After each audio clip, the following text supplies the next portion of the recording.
هذه الحركة الأولى، وهذه الحركة الثانية، والحركة الثالثة الفتحة هذه. بس بتشوفون الفائدة بإذن الله تعالى وبتستفيدون إن شاء الله تعالى.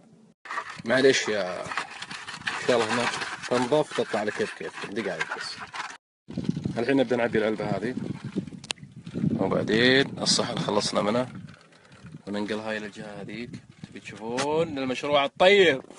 سكرنا الفتحة هنا عشان ما يتسرب الماء، وتشربون افتحوا فمكم. يلا يلا يلا، كل واحد يفتح فمه. يلا اشرب اشرب اشبع. الحين نبدأ بنقل العلبة المكان المخصص.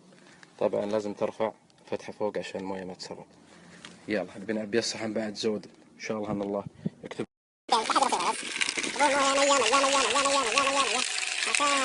هذا شيء ممتاز. طبعا الساعة يسلمكم الله هي الحين جاهز المشروع. نرفع المويه شوي. شوف ولا تستهلك مويه اكثر، زي البرادة اللي عندك في البيت المنزلية. شغل نظيف. نبي نجلس نراقب لنا طيرين لين يشربون المويه، حتى ترتاحون حتى انتم نفسيا تشوفون فيها فائدة. سبحان الله العظيم. هذا هو العصفور، تشوفون يبي مويه. سبحان الله. اللهم لك الحمد الشكر، اللهم لك الحمد الشكر. شوفون يا جماعة الخير العطش. سبحان الله العظيم. لا تفوتكم الحركة هذه، والله العظيم فيها أجر عظيم عند الله سبحانه وتعالى. يا سلام.